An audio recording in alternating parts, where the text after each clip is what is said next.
Good afternoon ninth class.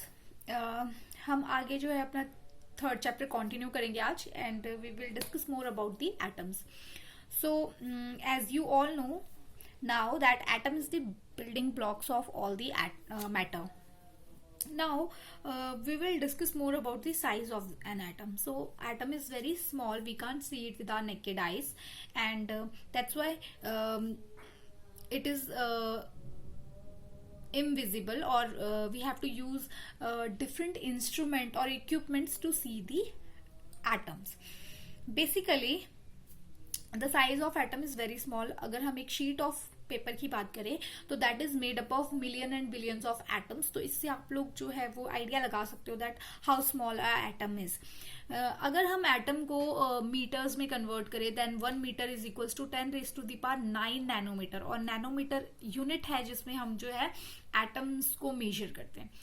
So this is all about the size and the definition of an atom. Now जब atoms जो है वो बनाए गए तो सिंस वी नो दैट कि हमारे सराउंडिंग में बहुत ज्यादा अमाउंट ऑफ एटम, मतलब we have different kinds of atoms. तो next thing was to symbolize these atoms, कि इन एटम्स को सिंबल्स दिए जाएं ताकि उनको यूज करना, उन एटम्स को यूज करना थोड़ा इजी हो जाए. तो so Dalton was the first scientist who use the symbols for the elements in a very specific senses. So after that Berzelius was the next scientist जिसने सजेस्ट किया कि अगर हम एटम्स को सिंबलाइज करना है या उनको सिंबल्स देने हैं देन जो सिंबल्स है that should be the first और first 2 letters of that atoms name in English. So that was the suggestion that was given by the Berzelius.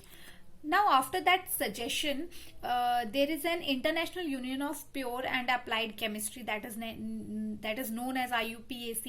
So इन्होंने क्या किया कि एटम्स को जो कैटेगराइज किया और सिंबलाइज किया उसके लिए कुछ क्राइटेरियाज रखे. That is this is the international scientific organisation which approves the name, the symbols and the units of the atom. Many of the symbols are the first 1 or 2 letters of that element's name in English. So the first letter of the element is always written in the capital letter and the second letter is in the smaller letter. So these were the criterias on the basis of which the elements are being symbolized. So let's discuss it with the help of an example.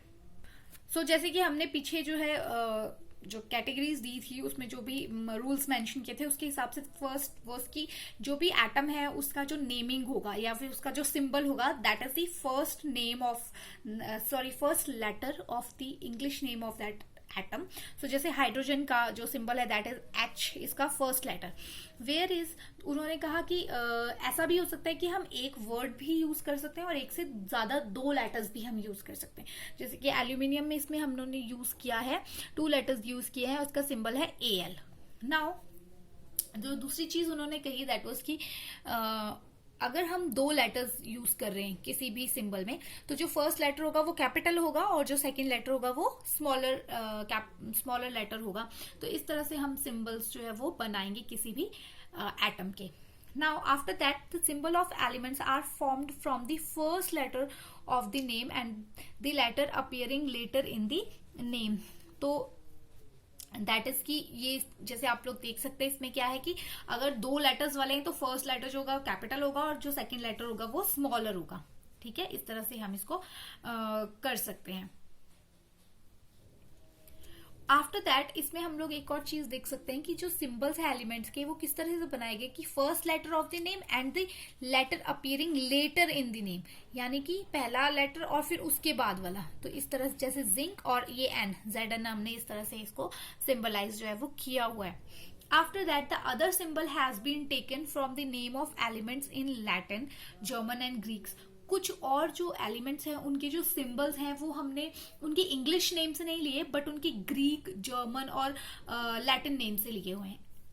सो मैं आपको एक बात बता दूं कि जितने भी elements हैं या फिर ऐसी कोई भी चीजें आप देखते होंगे साइंटिफिक नेम्स बेसिकली आप लोग देखते होंगे कि ये या तो लैटिन लैंग्वेज में लिखे जाते हैं या ग्रीक लैंग्वेज में लिखे जाते हैं या जर्मन में लिखे जाते हैं. तो बेसिकली इन लैंग्वेजेस को यूज करने का एक पर्पस है दैट इज कि ये सारी जो लैंग्वेजेस है they are dead language. Now what are dead languages? ऐसी लैंग्वेजेस जिसमें कि फर्दर इम्प्रूवमेंट नहीं हो सकता, जो जैसी चली आ रही है उनको वैसा ही यूज किया जा सकता है, उसमें हम फर्दर इम्प्रूवमेंट नहीं कर सकते. फॉर एग्जाम्पल, जैसे कि हमने इंग्लिश एक ऐसी लैंग्वेज है जिसमें कि इम्प्रूवमेंट होता रहता है. जैसे आपको पता है कि कलर की लैंग्वेज जो है वो लैंग्वेज नहीं, स्पेलिंग जो है वो चेंज हो गई है. पहले हम COLOUR यूज करते थे, अब COLOR कलर भी यूज होता है. जैसे शेड्यूल तो जो था उसकी प्रोनाउंसिएशन चेंज हो गई, उसको स्केड्यूल भी कहा जाता है. जैसे एजुकेशन है उसको एडुकेशन भी कहा जाता है. सो ये जो इंग्लिश है it is not a dead language. क्यों? क्योंकि इसमें चल रहा है, इंप्रूवमेंट चल रही है, हम लेटर्स को चेंज कर रहे हैं, स्पेलिंग चेंज कर रहे हैं. बट जो लैटिन लैंग्वेज है, जर्मन लैंग्वेज है, ग्रीक लैंग्वेजेस हैं, ये डेड लैंग्वेजेस हैं, इनमें कोई भी इंप्रूवमेंट नहीं होता. तो इसीलिए हम इन लैंग्वेजेस को यूज करते हैं, क्योंकि अब ये सिंबल्स जो एक बार हो गए तो ये दोबारा चेंज नहीं हो सकते. दैट्स वाई हम इन लैंग्वेजेस को यूज करते हैं कि कोई भी इसमें फर्दर चेंजेस नहीं कर पाएगा. तो ये जो है वो परमानेंट है.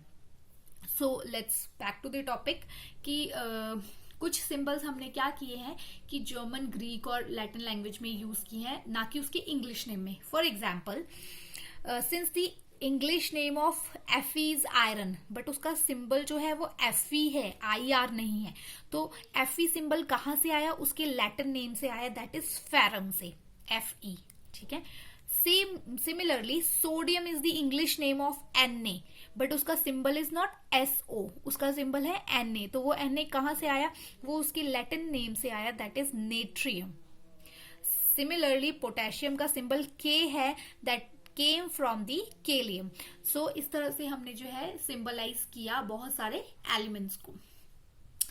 सो this is all about the topic. Now the questions are, 1 nm is equals to how much? 1 meter is equals to how much nm? Who gave the symbol system? IUPAC stands for. आपने इसकी full form लिखनी है. Thank you.